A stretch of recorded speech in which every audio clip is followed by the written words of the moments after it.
Hello and welcome. You're watching NDTV 24/7. I'm Rishika Barua. Our top focus story: Corbevax has been cleared as a booster vaccine in India by the Drug Controller General of India. This vaccine has been cleared as a booster shot only for all those above the age of 18. Corbevax now becomes the first heterologous vaccine to be cleared, manufactured by Hyderabad's Biological E. This essentially means that this vaccine can be administered after 2 doses of Covishield or Covaxin are in fact given. Corbevax can be given as a booster shot 6 months after the second shot of either Covishield or Covaxin. And on to the latest developments in the horrific Hyderabad gang rape case that we've been talking about. 3 accused among the 5 have now been arrested in this case. Cops say that the other 2 are still absconding. Remember, among the 5 accused, 3 are juvenile. 3 accused, including 2 minors, have been arrested by the police in the gang rape case of a teenage girl 1 week ago in Hyderabad. 1 adult and 1 minor named as accused are absconding. The case has, however, taken a political turn, with both the BJP and Congress holding protests alleging a cover-up by the police. BJP leader Raghunandan has put out a video showing allegedly the son of a local MLA with the girl in a car and asks why the police has not named him as an accused or arrested him. Where the gang rape is involved for a minor girl, where the police have not taken a 7 steps in the 7 days, within 3 hours after a tweet from the KTR, the entire investigation police finished. And they have given a clean sheet to the son of an MLA and the grandson of the minister who is present in the cabinet. And they are, moreover, they are threatening that the allegations that were levelled by Mr. Raghunandan were wrong allegations, and we are going to take appropriate action against them. The police had said that they were not naming the local MLA's son, as CCTV footage showed that he had left the group when they switched cars and travelled further in an Innova, and the sexual assault took place in that car. As per the statement of the victim, as per the CDR analysis, as per the CCTV footages, among these 5 members, he was not there. The party at the pub is said to have been hosted by a person from a politically influential family. With Uma Sudhir in Hyderabad, Sana Marwaha for NDTV. Well, on to the big political focus. The Delhi Deputy Chief Minister Manish Sisodia has alleged that the Assam Chief Minister Hemanta Biswa Sarma awarded a contract for PPE kits to a company linked to his wife and grossly overpaid for the gear. Now, he's of course questioned the BJP and asked whether action will be taken against the BJP Chief Minister. Hemanta Biswa Sarma has retorted back and denied the claims, even saying that he will file a defamation suit against Manish Sisodia. First, let's listen in to what the allegation is. Bharatiya Janata party के मुख्यमंत्री ने अपनी पत्नी के कंपनियों को सरकारी खरीद के ठेके दिए हैं, अपने बेटे की कंपनियों को, अपने बेटे के पार्टनर्स की कंपनियों को सरकारी खरीद के ठेके दिए हैं. ये होता है भ्रष्टाचार. जो किट आपको 600 रुपए में मिल रही थी, उसके कॉन्ट्रैक्ट अपने बेटे और अपनी पत्नी के पार्टनर्स की कंपनी को 600 रुपए की जगह 990 रुपए में, 1600 रुपए में, 2200 रुपए में जारी करना, उनसे सप्लाई लेना, ये अपराध है कि नहीं है? ये होता है भ्रष्टाचार. In a series of tweets, Hemanta Biswa Sarma has hit out at the Aam Aadmi Party, saying that his wife took the courage of coming forward and donating free PPE kits at the time of need. He also said that Manish Sisodia showed complete indifference and refused to answer multiple calls when the Assam CM reportedly called him seeking help for Assamese people who were stuck in Delhi. He's saying he had to wait 7 days to get an Assamese COVID victim's body from a Delhi mortuary. This is the allegation that has been made. Also, he has said that he will soon see Manish Sisodia in Guwahati, as he plans to file a criminal defamation suit against him.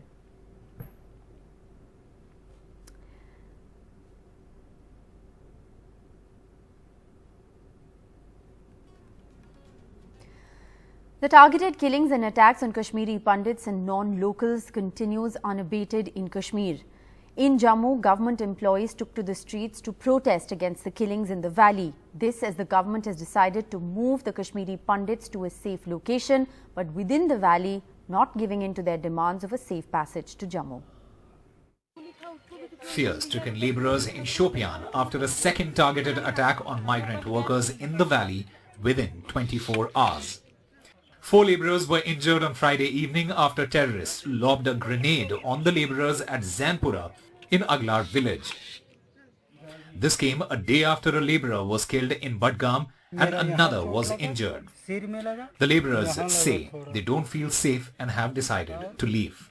कल 8:30 बजे कुछ blast हुआ, जबरदस्त blast हुआ, जिसमें मेरा यहाँ चोट लगा, सिर में लगा, यहाँ लगा थोड़ा, और उसके बाद हम लोग पूरा खून से लाल हो गया था पूरा हाथ. सरकार से क्या रिक्वेस्ट है कि हम लोग अब नहीं रहेंगे, घर जाएंगे. In Jammu, hundreds of government employees from the scheduled caste community who are posted in Kashmir held a protest demanding their immediate transfer to Jammu. The employees who have already left the valley say they will not go back after the recent attacks, including the killing of Rajni Bala, a teacher from the SC community who was killed outside a school on Tuesday. हम 2-3 दिन से protest कर रहे हैं और हमारी आवाज सुनने वाला कोई नहीं है, इसलिए हम आज सड़कों पे उतर चुके हैं और हम इससे भी ज्यादा सड़कों पे उतर के आएंगे जब तक हमारी मांगों को पूरा नहीं किया जाएगा. और हम जल्द से जल्द गवर्नमेंट से, एलजी साहब से ये दरख्वास्त करते हैं कि हमारी जो मांग है कि हमें जम्मू में ट्रांसफर किया जाए, इसको जल्द से जल्द पूरा किया जाए. After the killing of Kashmiri Pandit, government employee Rahul Bhatt inside a magistrate's office on May 12, Kashmiri Pandits have refused to attend their duties. 4,000 Kashmiri migrant Pandits had returned as part of the Prime Minister's employment package since 2010. But after the attacks, most of them have gone back to Jammu. Government has clearly indicated that Pandit employees will not be relocated to Jammu. They are being posted in more secure areas within the valley. For example, in Srinagar, Education Department has transferred about 200 teachers and posted them in more secure areas in the uptown. But Pandits are not impressed. They want their relocation to Jammu. Protests by SC employees in Jammu demanding their relocation and transfer to Jammu has only increased challenge for the government. In Srinagar, Nazir Masoodi for NDTV. And a week after his murder, Home Minister Amit Shah met with Sidhu Moose Wala's family in Chandigarh today. This as the family has demanded a central agency probe into the killing. Almost a week after his murder, parents of singer Sidhu Moose Wala met the Union Home Minister Amit Shah in Chandigarh today. The family has been demanding a probe by a central agency. उनका परिवार को मिले भी हैं और निश्चित रूप से उन्होंने आश्वासन दिया है. उनके परिवार ने गृह मंत्री जी से निवेदन भी किया है कि वो एनआईए की जांच होनी चाहिए, तो गृह मंत्री जी ने उनका निवेदन भी लिया है. Amit Shah's visit to Chandigarh, part of the BJP's big Punjab push, brought a major blow to the Punjab Congress when 4 ex-cabinet ministers joined the party in his presence. Actually, मैं जब 30-32 साल का था उस टाइम से लेकर लगातार मैं कांग्रेस पार्टी में काम 60 साल का हो चुका हूँ और बड़ा खून पसीने से कांग्रेस पार्टी के लिए काम किया, लेकिन कांग्रेस पार्टी में वर्कर की पहचान कम है, वर्कर की बहुत ज़्यादा कम पहचान है. The Congress had reconstructed its Punjab unit by appointing youth leader Amrinder Singh Raja Waring as a state unit president, but he seems to be unable to stem the departures. 3-4 Congress के senior आगू साहबान BJP से शामिल हो गए, और तुसी भाजपा नाल चले भी जाओगे तो कोई फर्क नहीं है, चले जाओ, कोई रोकन नहीं आ रहा, छेती जाओ, लेकिन रब दे वास्ते ये मुद्दा बड़ा बड़ा है. पंजाब पंजाबियत दा मुद्दा है. After revoking farm laws, the BJP is planning to expand its base in Punjab by inducting disgruntled leaders of the Congress party. But will it help the BJP replace the Congress and establish itself as a major opposition party in Punjab? With Mohammad Ghazali, NDTV Bureau Report. Well, the big story we're tracking from Uttar Pradesh. 12 people have died in a chemical factory explosion and fire in Hapur in western Uttar Pradesh. The explosion took place at a chemical factory earlier today. 15 people are also reportedly injured. There was heavy presence of the police and fire brigades were rushed to the spot. However, reports suggest that some labourers could still be trapped inside the factory.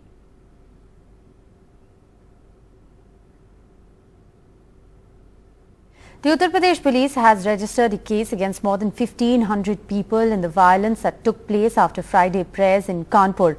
The main accused of the violence, Zafar Hayat, has been arrested. Saurabh Shukla has the details. After the pitched battles on the street of Kanpur after Friday prayers on Saturday, many areas of old Kanpur looked like a cantonment. The police have arrested more than 36 for the violence. And the 3 FIRs have been registered against 1,500 unknown people and 36 have been named. Police have also arrested Zafar Hayat, the main accused in the Kanpur violence. According to the police, it was Zafar Hayat who had called for the closure of shops through posters and social media and called for a procession during which the violence took place.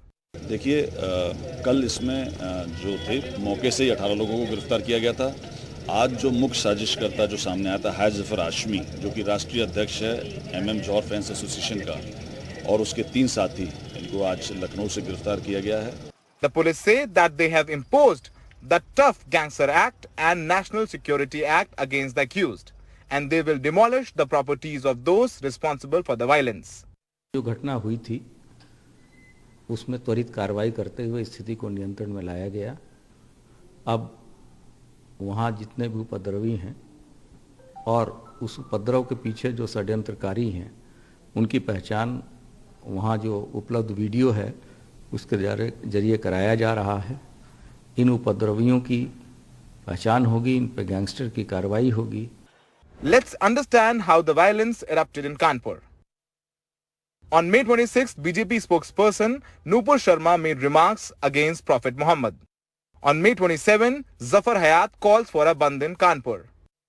On 27th May, posters are put up in Kanpur against Nupur. On 28th May, Zafar Hayat calls for a Jail Bharo Andolan on June 3.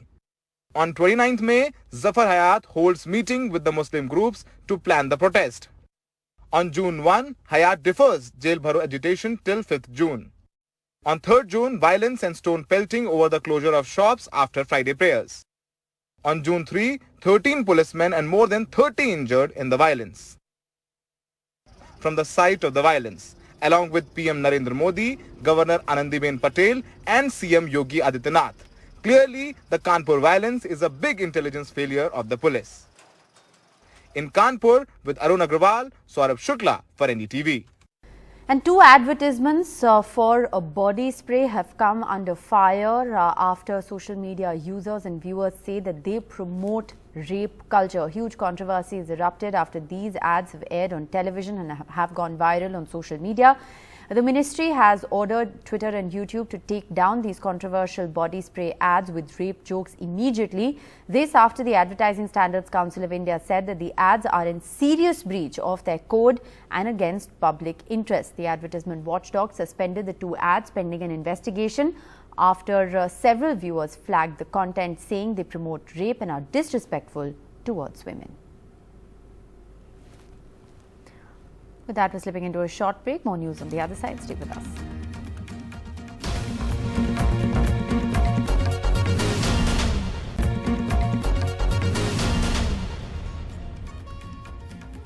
Welcome back. The Sri Lankan Prime Minister Ranil Wickremesinghe has spoken exclusively to NDTV. He's talked about how the country is counting on India for help in these tumultuous times. He's also acknowledged how China and Japan are Sri Lanka's largest creditors. Listen in.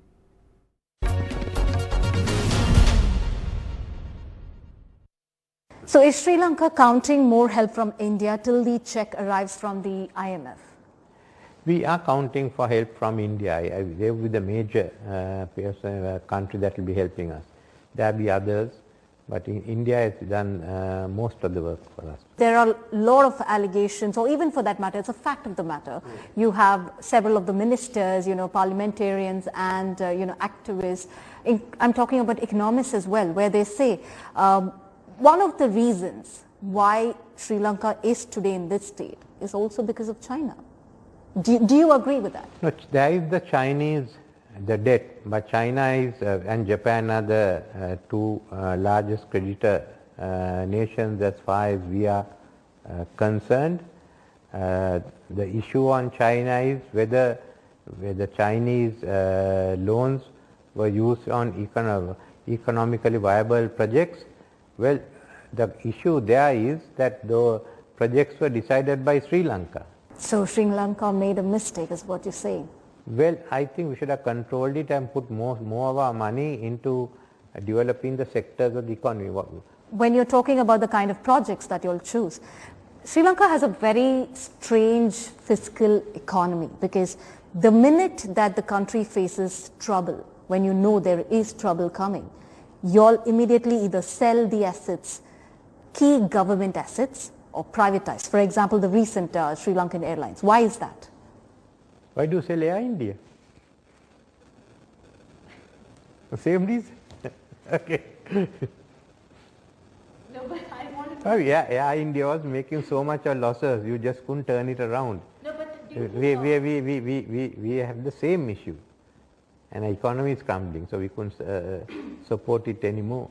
We are here and talking about how, you know, several people are echoing in terms of where they wanted Rajapaksas to go home, and eventually it was just to Gotabaya Rajapaksa. Now the question is, will there be any corruption charges filed against Mr. Gotabaya Rajapaksa or other family members for, you know, leading Sri Lanka to this state? If they had violated the law, certainly we had to be prosecuted. Anyone, not only them, all of us. That's the matter for the investigating agency. But personally, how long would you want those youth to be there on the streets? No, I'd like them to get involved in the system.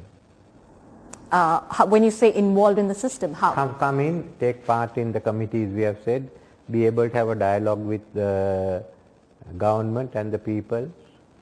So they have to adjust into the next stage. Is that going to happen very soon? It's for them. If they are willing to, yes, it will happen soon. It's an open dialogue. Open dialogue, not only with us, with everyone else. How do they fit into the system? Are they going to stay out? Or are they going to come in? That's the major issue that all youth have to decide. What is your reaction to that, you know, with police using the brute force on them? Do you stand by that? Why do you want your police to immediately resort to them in terms of tear gas, water cannons? Is that the way? Look, the decision whether to remand a person, young or old, is made by the magistrate, not by the police. And the police have, in respect of that area, arrested members of parliament. Other members of parliament have been named as suspects. They are taking down statements. So there have been a lot of members of the local authorities who have all been arrested on one side. Similarly, they have asked people to come in here, make statements and go away. This issue came up to me that they were being taken in. The IGP said he look into it, but I told the people the Bar Association is working with the police, so speak to the Bar Association. So we have a line of communication. And then, of course, the lawyers must go there and make out their case. But anyone who's charged would be produced before courts, and it's for the magistrates to decide.